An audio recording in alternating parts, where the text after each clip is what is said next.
the makers of Little Annie's Salty Soup Nuts proudly presents the Richardson Parody Production Players and their presentation of the holiday classic, A Business Carol, featuring Rodney Sciba as Ebenezer Stooge. Now here is the tale. Wheaton Barley was as dead as a decapitated squirrel along the side of the road, whose innards were strewn across the boulevard in a grotesque array. This fact must be clearly understood, or else the rest of this silly story will make no sense whatsoever. As if it would anyway. In any case, Ebenezer Stooge was a generous old man, and he had an office in downtown London where he made his living as a fish and chips vendor. In his spare time, he turned a tidy profit as a stockbroker on the London Exchange.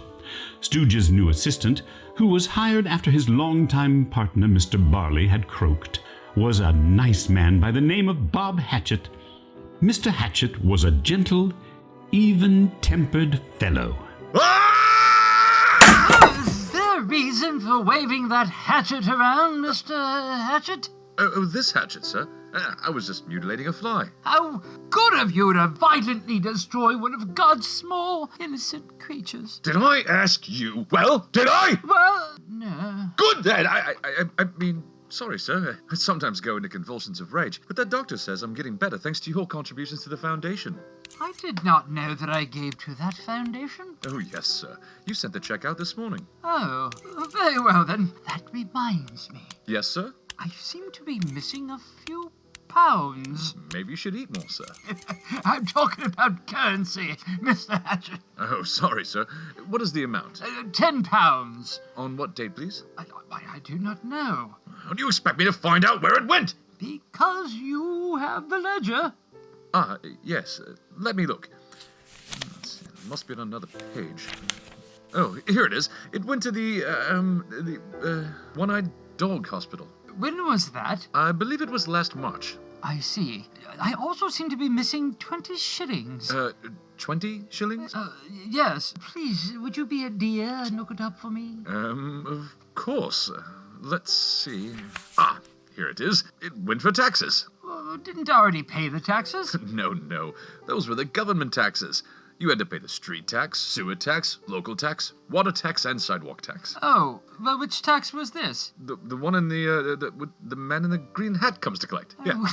What man with a green hat?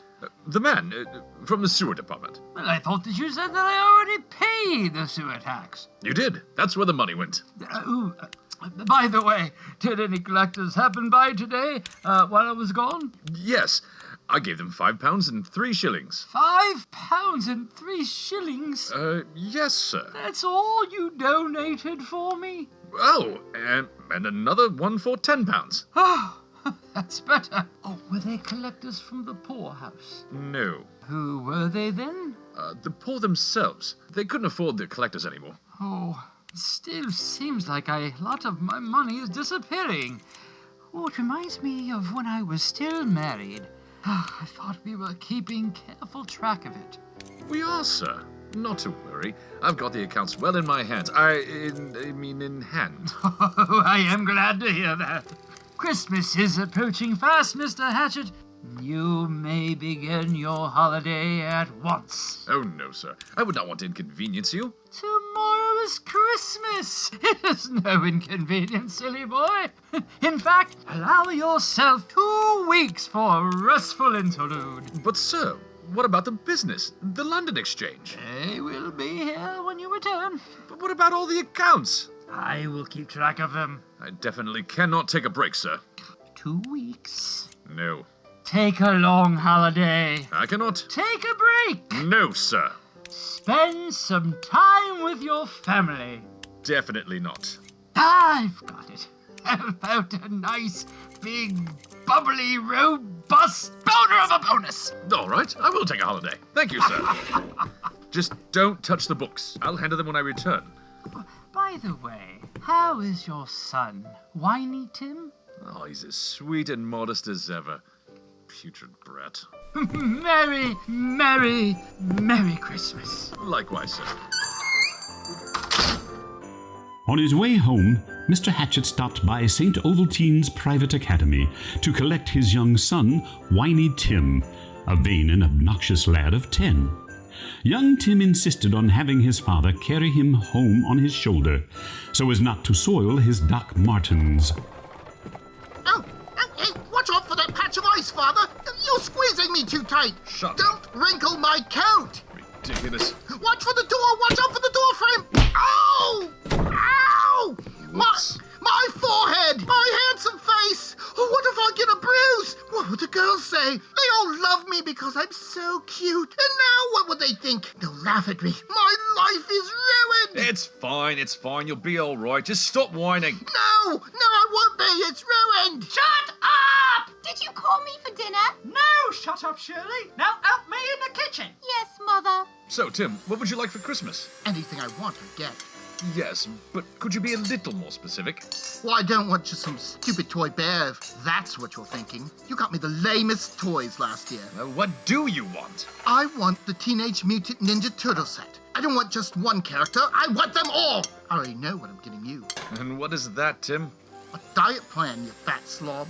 My, how considerate. And what about my nose job, Father? You promised, remember? My nose is 1/16 of an inch too long. I need it to be perfect. But your nose is fine, Tim. No, it isn't fine. It's 1/16 of an inch too long. Isn't it obvious to you? Like your fat's obvious to me? Dear, is dinner ready yet? No! Hold your horses! She said hold them, not eat them, Tubby. Oh, Tim! Shut up, Shirley! Get up to the table! Now! I'm already here, dummy. It's Fatty who's still in there smoking like a chimney. I am sick and tired of your smart mouth, young man. Well, I'm not. Unbelievable! Ouch, ouch, ouch, ouch, ouch, my nose! Watch my nose! Thank you for this food and everything else. Amen.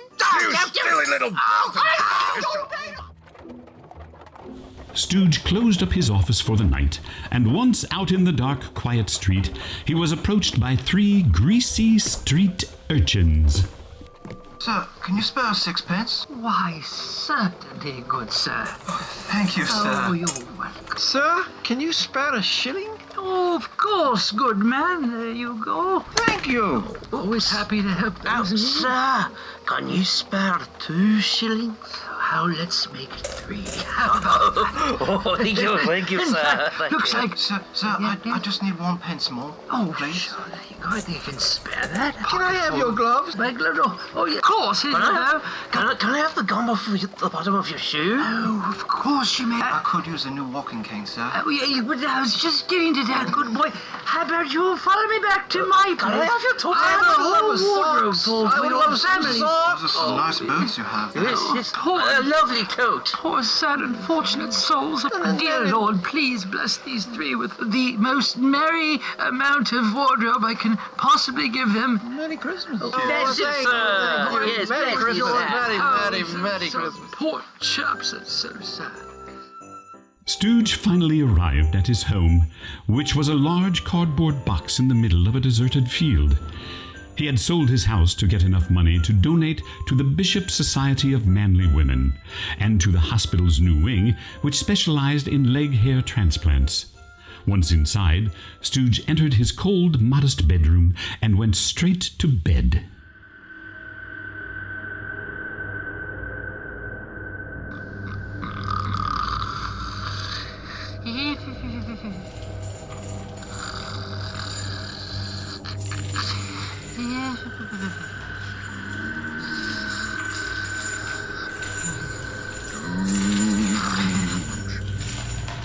Stooge! Open this blasted door, you old coot! Lights, please. Would you please hurry up? I don't have all night. Well, actually, since I'm deceased, I've got an eternity. But I've got to get to Caesar's birthday party in half an hour. Every year, I give him a dagger for a gag gift. It really kills him. Anyway, Who is it? well, it ain't the Avon lady. The who? Never mind. Let me in. Wheat and barley. My long dead partner. Good guess. I've come back to you, Stoogey. Tonight you'll be visited by 4 spirits. Wait a minute. No, make that 3 spirits. The other one has a pressing poker game with Hitler. The 3 spirits are The ghosts of Christmas past, present, and future. Or was it future, present, and past? Or past perfect, future? No, stop it! It doesn't matter. At any rate, these spirits will help you to change your foolish, stupid ways. Oh, what ways are to be changed? I know of none. Do you see these collection cans? I do. Good. When the clock strikes 1, the first spirit will arrive.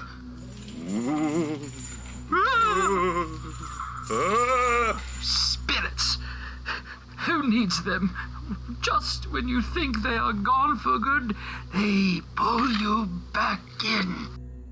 Stooge fell asleep again. However, it wasn't long before the clock rang out the hour, waking him.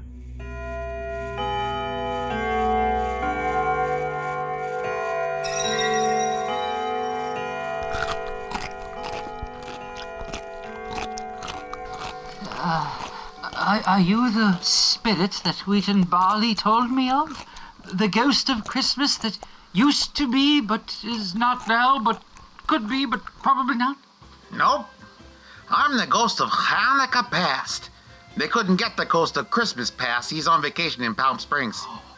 Who are you? Hey, Grandpa, clean out some of that wax out of your ears. I already told you. I'm the ghost of Hanukkah past. Harshal. And my agent said it'd be good for my career to do this Gentile production, so you gotta put up with me. Is this for real? Kosher dill? No, thank you. All right. Spirit, torment me no longer. Speak to me thy purpose. Sure you don't want one? Spirit, why do you come and why do you linger? Hold your pants on, Grandpa. You shouldn't be in such a hurry to see your erroneous ways. What have you to show me, Spirit? This? Wait a minute. Let me try that again. Oh, wait. What if I do it this way? Over the shoulder. Under the knees. I'll try the pickle. Stooge and the annoying spirit vanished into thin air and reappeared on a street in downtown London, where a familiar young man stood talking with a girl. This is you when you were just a boy, Stooge. Boy, you've sure gotten ugly over the years. Who is the girl? Oh, that's your neighbor, Linda Hinkledine. Here we see her tricking you into giving her your forced allowance. Let's watch you get duped. Oh, Ebenezer! My family has forgotten me. My father was laid off from the plastic comb plant, and my mother is suffering from death. Oh, I have not eaten for weeks.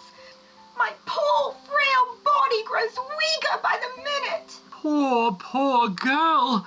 Do not cry, for I have been given an allowance of 50 pence.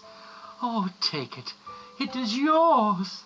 Oh, no. I cannot take your money. Please. I insist.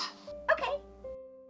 Meanwhile, Stooge's wealthy, self-centered parents were eagerly awaiting their son's return, anxious to see how well he spent their hard-earned money, which they had inherited from a wealthy uncle. So, Ebenezer, how did you spend your first weekly allowance? Wisely, I assume? Mm-hmm. Oh, did you invest it, dear? No. Did you purchase a bond?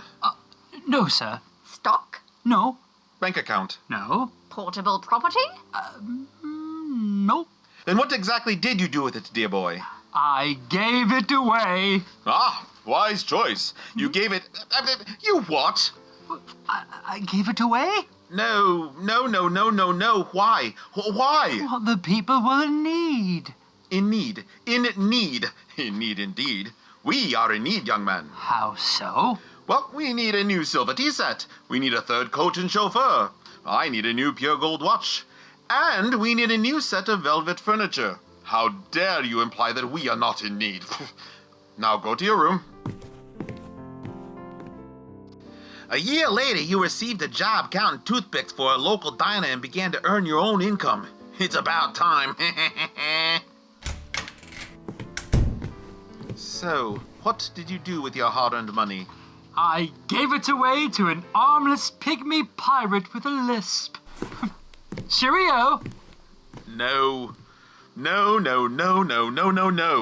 dear, settle a moment. I have an ingenious plan to disown Stooge and make a tidy profit. How did you think of one so quickly, my dear? I read ahead in the script. Ah, but of course. Darling, take a look at this advertisement in the newspaper. Let's see. Do you have a son who squanders all his money? Do you wish you could disown him? Do you wish you could make a large sum of money by having him marry a woman that would steal his money and give a large percentage to you? Do you wish you could falsify documents and report twice the amount of money missing and make even more money? Then ring me at 6539-9670. Oh, that must be her. Hello, darling. So glad you could call on us. Prudent, this is Miss Militia Van Scrupulous, the woman from the advertisement. How do you do? That is my secret. You certainly are mysterious. Only when I am. Is this your full-time job? Sometimes when it is. Do you ever make any sense? Constantly never. Abigail, dear, how nice of you to happen by. You invited me here. Oh, but of course. Pray, come sit down. Your father and I have someone for you to meet. This is Militia Van Scrupulous. Hello, Abigail. Hi. Well, gotta go. I'm off to donate food to the public house for poor ambidextrous Greek widows. Bye. Oh, no, dearest, won't you please stay a while? Tea is almost ready. Oh, won't you chat a bit with Miss Scrupulous? She'd make an interesting wife. She's had an interesting life. Prudent, would you please join me in the kitchen? Just a minute, I want to hear her story. Oof. Perhaps another time. So, what's so interesting about you, Miss Scrupulous? Well, my father had been suffering from a lack of a body, and I promised him as he lay on his death cot. Cot? We couldn't afford a bed. Oh. That I would marry a man with the letter P on his tongue. Hey! It's a miracle! What does it stand for? Will you marry me? I will. This is 1 year later. You married her, and she stole all your money right out from under your nose. Didn't you realize that 50,000 shillings was a bit high for 1 week's worth of groceries? Ay, what a sap. Anyway, she ripped you off and then left you. She said she was going to pick up the sofa from the repair shop and never came back. Well, how was I supposed to know? You were sitting on it, you idiot. Miss Scrupulous went back to your parents and gave them the £20,000 and kept $5,000 for herself. Then they hired a lawyer to falsify documents and impersonate you. They reported £100,000 missing, twice the real amount. Are you sure you can pull this off? Certainly. With only a telephone, artful Ananias Shrewd can impersonate anyone.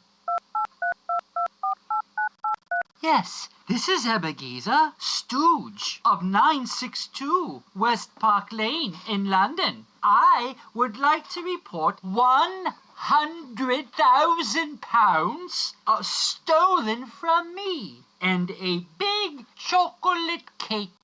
Stick with the plan. Yes, I see. Your insurance company will reimburse me for the total amount. Yes, thank you. I will. Good day. No problem. How do you do that? What, you mean disengage the telephone? It's quite simple, really. You merely return the receiver to its cradle, thusly. Amazing. Stooge and the ghost vanished, and the old man found himself back in his own bedroom, tossing and turning in a cold sweat. Don't you just hate it when you sweat in your sleep and you wake up all wet and sticky? I know I do.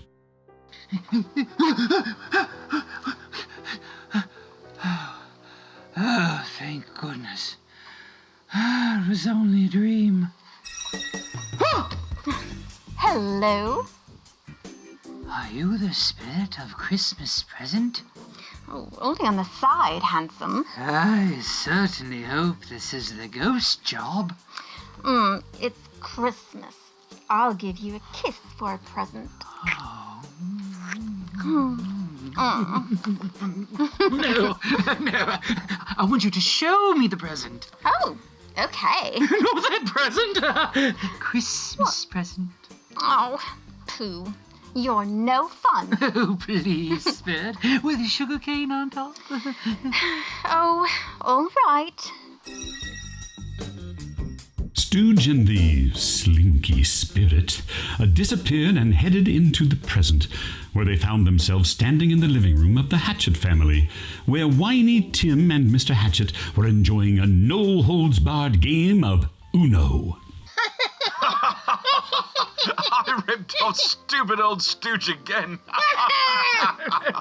I told him I needed money to send your grandmother to the home. Everyone in town knows that she died years ago. Everyone, that is, except stupid old Stooge. Stupid old Now, Stooge. that's right, now I can buy a brand new Cadillac carriage. New carriage. What? I thought you said I could get a nose job. I did not. You promised Anyway, me. I bought you a full-length wall mirror. Well, yeah, it's nice and all. But I want a nose job. It's No. already stated a million times before. No. Yes. No. Yes. Too bad. Nose job. No. Nose I job. said no, you little job. twit. You're not getting a nose job. It's not going to fix that ugly face anyway. You're both too late. I already bought me a fur coat. I was going to get a Cadillac, What? and did you hear? I What? wanted a Did you Cadillac hear? carriage. Nose That job. sounded a bit Nose perfect. job. Calgon, take me away. Next, the spirit took Stooge to a luxurious home where a young man and woman were sipping champagne. You know these people, don't you? Oh, that's my nephew William and his fiancée. All I need is for Uncle Stooge to kick the bucket so I can put a road through his land and establish the finest restaurant in London in the spot where his box house is. And thence we can afford a wedding and be married by the sweat of Stooge. Oh. Now, let us commence with our gaiety and festivities of the season and not invite my Uncle Stooge, for he will not mix well with our greedy friends. But what if his feelings get hurt and he doesn't include us in his will? He wouldn't do that. It is only to be hoped that he croaks before they foreclose on his property. Perhaps we should help natural events along then. Perhaps we shall. I never knew that people felt this way about me. Oh, honey, you ain't seen nothing yet. In a flash, Stooge and the saucy spirit arrived on the street just outside Stooge's office, where beggars awaited him as usual. We'll get that dumb old Stooge. Yeah. Well, hello! How are you gentlemen this afternoon? Oh, hungry, Mr. Stooge. Could you spare a few items for us, good sir? Well, of course I can. See what I've got inside here. Yes, a wood turkey for you, my good friend. Oh, thank you, Fatten sir. you up. Thank you. Yes. And oh, look, there's a gold watch. That should do you, shouldn't it? And a Monet for you, my friend, original. My favorite. Matter of fact, take my Van Gogh here. Oh, yes. Oh, wonderful, Mr. The portrait. Merry Christmas. Oh, and Happy New Year. You too, Mr. Yes. Stooge. We should tell the guys at the office about this one. Yeah, man, yeah, that's good. No, it can't be. The spirit could no longer stand Stooge's overacting cries and quickly evaporated. Terrified, the old man ran down the street and straight into a tall, ominous figure draped in a black cloak. Stooge shuddered at the sight until the figure removed his hood, revealing a happy-faced clown. Get out of my way, you daft circus performer. I am not a circus performer, oh baboon-faced one. Then who art thou? I am the ghost of the future, Bumpo. You mean Christmas that is yet to come? Hey, you worry about your own lines, mister. Spirit, tell me something. Are we getting paid by the hour? No, we ain't. Then let's wrap this thing up. Come on, let's get on with it.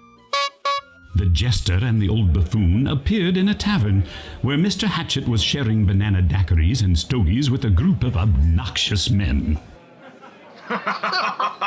The old chap has finally passed on. Oh, with your help, huh? Wink, wink, nudge, nudge. Get the picture? Nudge, nudge. I didn't kill him. I just helped him get a head start on death. Anyway, what should we do with the £20,000 he left me? Well, I suppose the drink are on us. Absolutely. Well, dummy, did you get the gist? That I have been but a sucker. Yes. That Hatchet has embezzled. Yes. That I have been a fool. Yes. That I should have given him a raise. No, you idiot! Once again, the odd couple vanished and found themselves in the Hatchet home, where they've apparently just finished a meal. Either that, or Mrs. Hatchet just happened to feel like putting plates of partially eaten food onto the table. Look, So what? Just a pot of cream soup. it's your ashes. Oh. My ashes? Hatchet has you cremated Well, that's not so cheap. in his own fireplace. That bloody... No, don't say it. It's as a family show. That's right. So, do my ashes have to do with soup? Where are they now? Scattered across the sea? Nah, he mixed it with water and served you as a cream of mushroom soup to his own family. Whiny Tim particularly enjoyed it. Is that all that happens to me? Is that all I get? Served as a lunch? Well, there is one more thing. Finally, Stooge and the ridiculous ghost arrive at a cemetery and stand next to an itsy-bitsy, teeny-weeny gravestone. You get this marker. Ebenezer P. Stooge, 1792 to 1863. A sucker, a dupe, a sap. Oh, his money was loved by all. No. Oh, yes, yes, yes! No. Yes, yes, No. yes! No. Yes! No. Yes, yes, yes, dummy! Yes! Tastes great! Less filling. Tastes great! Less You dummy.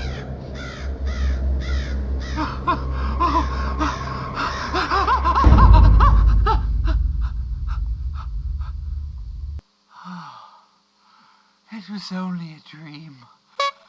Oh, no! It wasn't a dream. That dirty, filthy, scum-sucking, scuzz-bucket, crooked son of a donkey's rear-end Hatchet. I'll get him good. It is now Christmas Day, and the Hatchet family is nearly done opening their huge stockpile of presents. Oh, Tim, you'll like this one. Is it what I think it is, Father? Only if you peeked. What is this? It's a solid gold watch, son. This is my last present. It was supposed to be the Teenage Mutant Ninja Turtle set! All of them! All of them! Now, know how many I have here? 0 of them! 0! Sorry. Give me that. Give me your hatchet. Die, stupid watch! Yeah! Thank you. Shut up, Shirley! Get the door! Shawnee! Mr. Stooge, please, do come in. Let me take your coat. No, thank you. I'll only be staying a moment. Say, Bob, how can you afford such luxurious quarters? Shirley works part-time at McDonald's. Uh-huh. Oh, I see. Would you like some tea, Mr. Stooge? Why, certainly. Oh, please, let me help you.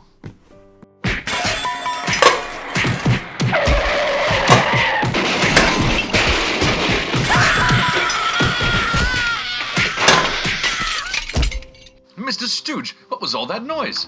Your wife dropped a spoon, was all. Oh, okay. Say, Bob, is it snowing outside? Let me check. Mr. Stooge, what are you doing with that candlestick? Never mind. Oh, no, not yet. Oh, look at whiny Tim. Snug as a bug in a rug. Poor little fella's tuckered out. He certainly is. So, why have you come by, Mr. Stooge? Why have I come by? Let me count the ways. I am aware of your embezzling, Mr. Hatchet. Oh, very clever, Mr. Stooge. But you'll never take me alive. Oh, really? Oh, isn't it sad that you brought a hatchet to a gunfight? Wait, no!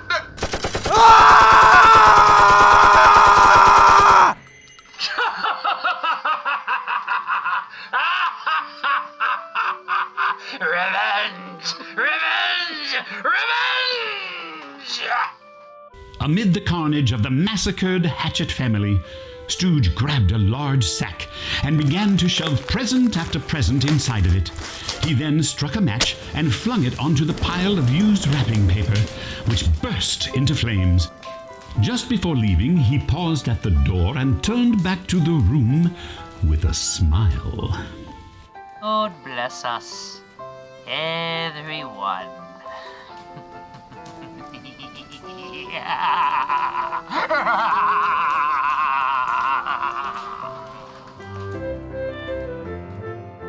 You have been listening to A Business Carol, written by Rob Harrington and Tim Richardson, featuring the voices of Rodney Sciba, Jim Hall, Chad Smith, Paisley Blackburn, Joel Thompson, Bob Riley, Lucas Dietz, Tim Richardson, Kevin McInerney, David Boyer, Dan Riley, and your narrator, Paul Hanft.